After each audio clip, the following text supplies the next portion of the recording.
Hello बच्चों, कैसे हैं आप सब। मैं राजन सैनी आप लोगों के लिए क्लास 12th इलेक्ट्रोकेमिस्ट्री से बच्चों हम लेकर आए हैं आज आपका अगला टॉपिक। बच्चों पिछली वीडियो में हमने क्या पढ़ा था, मर्क्यूरी सेल। ठीक है, हमने प्राइमरी सेल अपने कवर कर लिए थे, इसमें हमने ड्राई सेल और मर्क्यूरी सेल को पढ़ा था। आज हम जो पढ़ने जा रहे हैं वो है लेड स्टोरेज सेल, यानी कि एक सेकेंडरी सेल को पढ़ने जा रहे हैं। ठीक है, जिसको लेड एक्यूमुलेटर भी बोलते हैं। सेकेंडरी सेल्स बच्चों हमने बताए थे they are non rechargeable, they are rechargeable cell. ठीक है, उन्हें रिचार्ज किया जा सकता है और एक डीसी आउटपुट देकर। ठीक है बच्चों, और इसमें रिएक्शन को रिवर्स भी किया जा सकता है। ठीक है बच्चों, तो आज जो हम पढ़ने जा रहे हैं बच्चों, स्टार्ट करते हैं अपना टॉपिक लेड स्टोरेज बैटरी, जो कि जनरली बच्चों कहाँ यूज़ की जाती है, ऑटोमोबाइल्स में भी यूज़ की जाती है, आपके घरों के हाउस होल्ड पावर इन्वर्टर्स में भी यूज़ किया जाता है। ठीक है, तो कहाँ यूज़ किया जाता है इसका, सबसे पहले it is used in automobiles like cars, buses, truck, etc. and household power inverters and household power inverters। ठीक है बच्चों, तो जनरली इसका यूज़ कहाँ किया जाता है, ऑटोमोबाइल्स में, कार, बस, ट्रक में और हाउस होल्ड पावर इन्वर्टर्स में। आपके घर में जो पावर इन्वर्टर अगर लगा है तो उसमें जो बैटरी यूज़ की गई है वो क्या है, लेड स्टोरेज बैटरी। ठीक है बच्चों, सबसे पहले इसका कंस्ट्रक्शन पार्ट स्टार्ट करता हूँ बच्चों। ठीक है, कंस्ट्रक्शन ध्यान से समझेंगे। देखिए बच्चों, इसमें मेटल का एक कंटेनर होता है, सॉरी मेटल का नहीं होता बच्चों, ये एक टफ इंसुलेटेड सब्सटेंस का बना होता है। ठीक है, एक टफ एंड इंसुलेटेड सब्सटेंस का बना होता है। ठीक है, इसमें कंटेनर के अंदर मेटल की प्लेट्स लगी होती हैं, मेटल ग्रेड्स, जो कि लेड की होती हैं। यूजुअली ये 6 और 12 हो सकती है। कितनी हो सकती हैं, 6 और 12, जनरली 12 या 6 लगी रहती हैं। ठीक है, तो बच्चों मैंने क्या बताया, हमारा एक insulated tough and insulated container है। कंटेनर के अंदर यूजुअली 6 से 12 तक लेड प्लेट्स लगी होती हैं। ठीक है, तो मैंने ये लगा दी यहाँ पर 1 2 3 4 5 और एक 6। हर एक सेल का, ये हमारे जो हर एक प्लेट लगी है, इनका जो वोल्टेज है वो है 2 वोल्ट्स। तो अगर मैं 6 प्लेट्स का ये बैटरी बना रहा हूँ तो इसकी जनरली कितनी वोल्टेज होगी, 12 वोल्ट्स। ठीक है, और अगर 12 प्लेट्स लगा रहे हैं तो 24 वोल्ट्स। ठीक है, तो जनरली यही देखने को मिलता है। अब बच्चों यहाँ पर कुछ प्लेट्स को एनोड से जोड़ दिया जाता है, यानी कि नेगेटिव टर्मिनल से, और कुछ को कैथोड से। ठीक है, तो यहाँ पर मैं जो एनोड बनाऊँगा उसको मैं थोड़ा ऐसे दिखा रहा हूँ, और इनको अल्टरनेटिवली अरेंज किया जाता है, अल्टरनेटिवली इनको अरेंज किया जाता है। ठीक है बच्चों, तो ये मेरी कैथोड हो गई, ये मेरी एनोड हो गई, यानी कि इनको मैं जो जोड़ूंगा, इनको जोड़ूंगा मैं यहाँ पर पॉजिटिव टर्मिनल से, जिसको मैंने नाम दिया है कैथोड। इनको मैं जोड़ूंगा पॉजिटिव टर्मिनल से, इसको भी और इसको भी। तो इनको मैंने सीरीज में लाकर अल्टरनेटिव प्लेट्स को कैथोड से जोड़ दिया है। इधर ये वाली जो प्लेट्स हैं इनको एनोड से जोड़ेंगे, ये वाली जो है हम वो उनको नेगेटिव टर्मिनल से जोड़ेंगे, जिसको हमने क्या नाम दिया, एनोड। इतना क्लियर है बच्चों। हमारे पास इंसुलेटेड जो वो है टफ एंड ग्लास वो होगा, और उसमें लेड की प्लेट्स लगी होंगी। यूजुअली 6 और 12 प्लेट्स लगती हैं। हर एक का मैंने बताया सर वोल्टेज जो होता है 2 वोल्ट का होता है। अब इसमें एक इलेक्ट्रोलाइट भरा जाता है बच्चों। Electrolyte is a solution of aqueous sulphuric acid. Electrolyte is a solution of aqueous sulphuric acid. तो एक्वस सल्फ्यूरिक एसिड भरा जा रहा है यहाँ पर, इन विच सल्फ्यूरिक एसिड यानी कि H2SO4 concentration is 38% by mass. This is a aqueous H2SO4 solution in which sulfuric acid concentration is 38% by mass, having density 1.3 ग्राम पर ml। ठीक है, इस इलेक्ट्रोलाइट में 38% बाय मास H2SO4 डिजोल्व है, एक्वस सॉल्यूशन है H2SO4 का, जिसकी डेंसिटी कितनी है 1.30 ग्राम पर ml। ठीक है बच्चों, इतना याद रखेंगे। अब ये हमारी क्या है, पॉजिटिव प्लेट्स, जिनको हमने प्लस से जोड़ा है, ये हमारी क्या है, these are the positive plates which are acting as cathode. अब पॉजिटिव प्लेट किसकी बनी है बच्चों, ये लेड ग्रिड्स की बनी होती है। They are grids of lead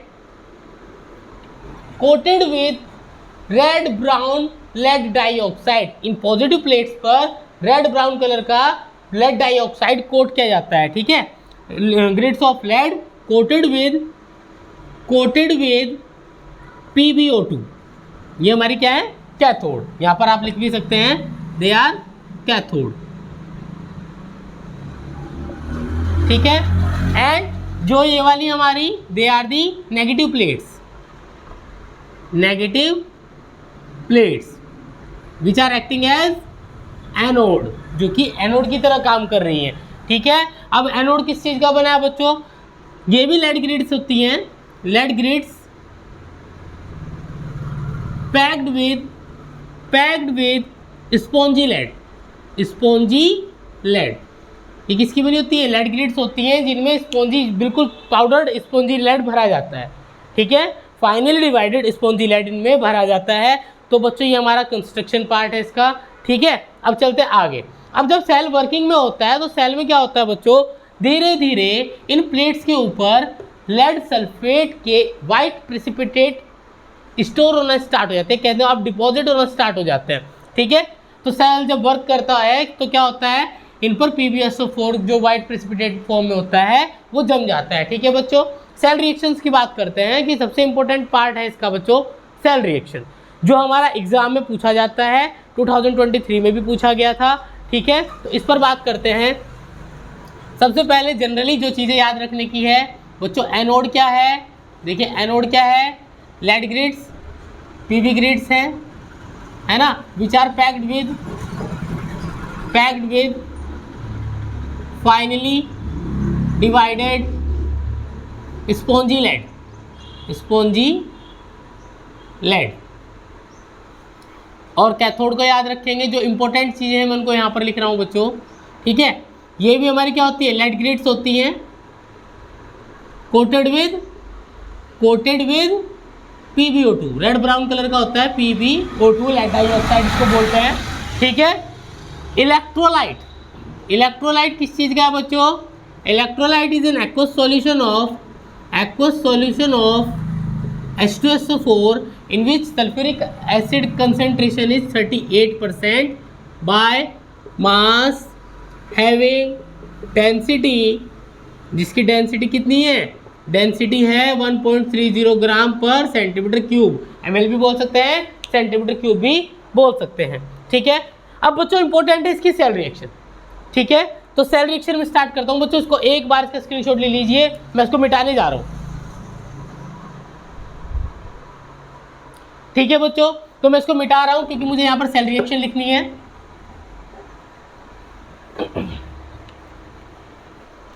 तो बच्चों यहां पर सेल रिएक्शन जो लिखेंगे, सेल रिएक्शन जो बहुत इंपॉर्टेंट पार्ट है इस टॉपिक का, एनोड एनोड पर क्या हो रहा है बच्चों, देखिए एनोड पर क्या होता है बच्चों, जो हमारा लेड है, लेड ऑक्सीडाइज होता है। ये जो एनोड है, एनोड पर लेड जो है हमारा, लेड ग्रिड्स जो बनी हुई है स्पॉन्जी लेड भरकर, वो एनोड, वो लेड जो है वो ऑक्सीडाइज होगा। अब लेड ऑक्सीडाइज होता है Pb में, Pb2+ में, ठीक है। तो यहाँ पर Pb जो लेड है वो ऑक्सीडाइज होता है बच्चों Pb2+ में, ठीक है। कैसे, 2 इलेक्ट्रॉन को लूज करके, ठीक है। इतना क्लियर है बच्चों। इसके बाद अब Pb2+ जो है वो इलेक्ट्रोलाइट के कांटेक्ट में है। इलेक्ट्रोलाइट में बच्चों क्या होता है, देखिए यहाँ पर इलेक्ट्रोलाइट का जब डिसोसिएशन अगर हम देखें तो H2SO4 कैसे टूटेगा, H में और H+ में, और HSO4 नेगेटिव में, या फिर आप कह सकते हैं 2H+ आयन वो रिलीज कर देगा और सल्फेट आयन उसमें होंगे। तो सल्फेट आयन इसमें होंगे तो सल्फेट आयन से Pb2+ रिएक्ट करेगा और बना लेगा PbSO4। क्या बना लेगा, PbSO4। ध्यान देंगे ओवरऑल रिएक्शन लिख रहा हूँ एनोड पर, है ना। ओवरऑल रिएक्शन जो एनोड पर हो रही है वो क्या हो रही है, देखिए यहाँ पर अब Pb2+ से Pb2+ कैंसिल, क्या बचा Pb plus SO4 2 negative gives PbSO4 plus 2 electron. ये PbSO4 कहाँ जाएगा? एनोड पर डिपॉजिट हो जाएगा। PbSO4 कहाँ डिपॉजिट हो जाएगा बच्चों? एनोड पर। ठीक है, अगर आप एग्जाम में केवल एनोड की ये रिएक्शन भी लिखते हैं तो आपको मार्क्स मिल जाएंगे। ठीक है, कैथोड पर एट कैथोड, कैथोड पर क्या हो रहा है बच्चों? कैथोड पे होता है रिडक्शन। हम अब तक यही पढ़ते आ रहे हैं, कैथोड पर क्या होता है? रिडक्शन। रिडक्शन होगा PbO2 का। PbO2 रिड्यूस होगा किस में? Pb2 प्लस में। ध्यान दीजिएगा, PbO2 किस में रिड्यूस होगा? Pb2 प्लस में, बाय गेनिंग 2 इलेक्ट्रॉन्स। जो इलेक्ट्रॉन वहाँ पर रिलीज हुए हैं वो इलेक्ट्रॉन यहाँ पर ये गेन करेगा।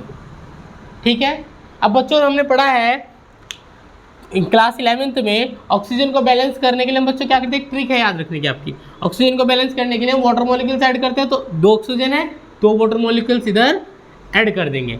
हाइड्रोजन को बैलेंस करने के लिए बच्चों H आयंस इधर ऐड कर देंगे, तो +4H प्लस आयंस।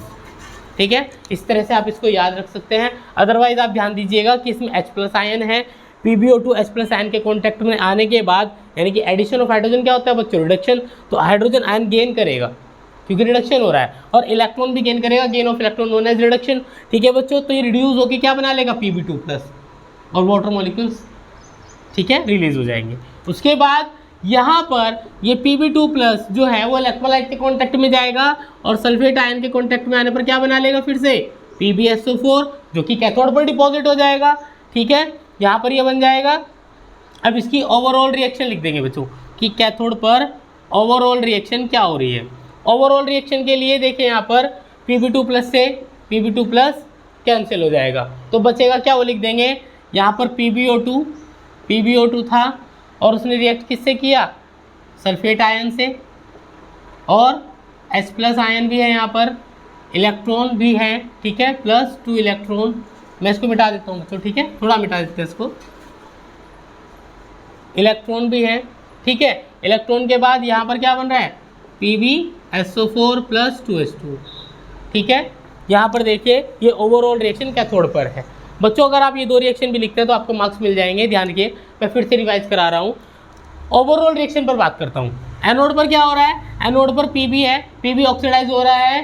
ठीक है, Pb2 प्लस में, और Pb2 प्लस सल्फेट आयन से रिएक्ट करेगा तो किस में बन जाएगा? PbSO4 में 2 इलेक्ट्रॉन रिलीज होंगे।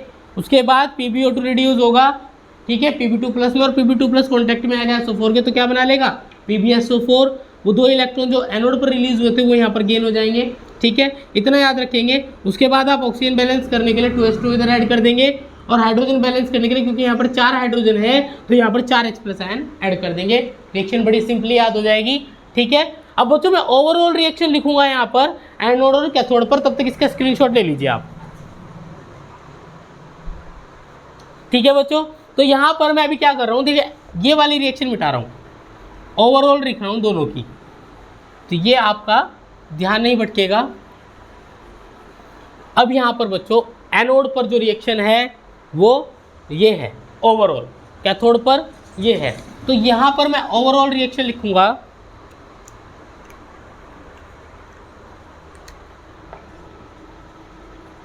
ओवरऑल रिएक्शन, तो इनको ऐड कर देंगे बच्चों 2 इलेक्ट्रॉन से, 2 इलेक्ट्रॉन कैंसिल। ठीक है, अब यहाँ पर और कुछ कैंसिल हो रहा है? नहीं हो रहा है, और रिएक्शन कुछ कैंसिल नहीं हो रहा है, तो उसको एज इट इज़ लिख देंगे Pb प्लस PbO2। देखिए यहाँ पर 2 सल्फेट के आयन हैं और 4H प्लस आयन है, ये रिएक्ट करके क्या बना लेंगे? 2H2SO4, 2 मोल्स ऑफ H2SO4 बन जाएगा यहाँ पर। ठीक है, एरो के साइड आइए, यहाँ पर क्या है? एक PbSO4 एक PbSO4, तो कितना हुआ? 2 PbSO4 प्लस 2H2। तो ये ओवरऑल सेल रिएक्शन है बच्चों, जो यहाँ पर एनोड और कैथोड की होगी इस सेल में। ठीक है, अब यहाँ पर ध्यान दीजिए बच्चों कि एनोड पर भी क्या हो रहा है? लेड ऑक्सीडाइज होकर सल्फेट आयन से रिएक्ट करके PbSO4 बन रहा है। कैथोड पर भी क्या हो रहा है? PbO2 रिड्यूस होकर PbSO4 बना रहा है। ऑल ओवर क्या हो रहा है कि इस सल्फ्यूरिक एसिड का यूज़ हो रहा है, रिएक्शन में सल्फ्यूरिक एसिड का यूज़ हो रहा है, और PbSO4 बन रहा है, लेड सल्फेट बन रहा है, जिसकी वजह से क्या होगा बच्चों कि सल्फ्यूरिक आयन की जो कंसंट्रेशन है वो डिक्रीज़ करेगी। कंसंट्रेशन जो है वो डिक्रीज़ करेगी। अब कंसंट्रेशन डिक्रीज़ करेगी तो इसका मतलब इसकी डेंसिटी भी डिक्रीज़ करेगी, है ना? तो बच्चों अगर डेंसिटी यहाँ पर 1.30 ग्राम पर ml थी और ये डिक्रीज कर कर हो जाए 1.20 ग्राम से भी नीचे, इससे भी नीचे चली जाए, देन सेल नीड्स रिचार्जिंग। तब हमारा जो लेड स्टोरेज सेल है इसको रिचार्जिंग की जरूरत पड़ेगी। ठीक है बच्चों, क्या बताया मैंने बताया कि यहाँ पर जो है लेड सल्फेट जब बन रहा है तो यहाँ पर सल्फ्यूरिक एसिड का यूज़ हो रहा है, जिसकी वजह से इसकी कंसंट्रेशन डिक्रीज कर रही है। कंसंट्रेशन डिक्रीज करिए दैट मीन्स कि जो वो है डेंसिटी वो भी डिक्रीज करेगी। अगर डेंसिटी आपकी 1.20 ml से ग्राम पर ml से नीचे चली जाएगी तो सेल को रिएक्शन जो होगी रिचार्जिंग की ज़रूरत हो जाएगी। ठीक है, तो बच्चों यहाँ पर अब बात करें इसकी रिचार्जिंग। अगर आप इसको रिचार्जिंग करते हैं डीसी सोर्स देकर तो ये बच्चों रिएक्शन रिवर्स होने स्टार्ट हो जाती है। मतलब यहाँ PbSO4 से वापस Pb डिपॉजिट होना स्टार्ट हो जाता है ग्रिड्स पर और सल्फेट आयन वापस कंसंट्रेशन में यानी कि इलेक्ट्रोलाइट में चले जाते हैं। सेम एज इट इज इधर ही PbSO4 किस में कन्वर्ट होने लगता है बच्चों, Pb में, PbO2 में, और क्या होगा सल्फेट आयन वापस इलेक्ट्रोलाइट में, जिससे उसकी डेंसिटी बढ़ जाएगी, उसकी कंसंट्रेशन बढ़ जाएगी। ठीक है, तो जनरली पावर इन्वर्टर जब हमारी लाइट आ रही होती है तो वो चार्ज होने लगते हैं, वो प्रोसेस यही है। ठीक है, क्लियर है बच्चों आपको इतना? तो ये हमारा क्या था बच्चों, लेड स्टोरेज सेल। एक बात और मैं जाते जाते बता दूं कि यहाँ पर लेड स्टोरेज सेल का जब हम यूज़ कर रहे होते हैं तो ये एज अ कैल्विनिक सेल की तरह काम करता है। कैल्विनिक सेल की तरह काम क्यों करता है? क्योंकि ये केमिकल एनर्जी से क्या दे रहा है, इलेक्ट्रिकल एनर्जी। ठीक है बच्चों, और जब इसकी रिचार्जिंग की जाती है तो जब रिचार्जिंग होती है तो कैसे होती है, हम इसमें डीसी सोर्स बाहर से दे रहे हैं, तब ये किसकी तरह एक्ट करता है, एज अ इलेक्ट्रोलाइटिक सेल की तरह, इलेक्ट्रोलाइटिक सेल की तरह काम करता है। ठीक है बच्चों, तो ये हमारा था लेड स्टोरेज सेल। ठीक है, वीडियो अच्छी लगी तो लाइक शेयर सब्सक्राइब जरूर करें। लेकर आएंगे नेक्स्ट वीडियो जल्द ही, नेक्स्ट टॉपिक हमारा। तब तक के लिए थैंक यू बच्चों।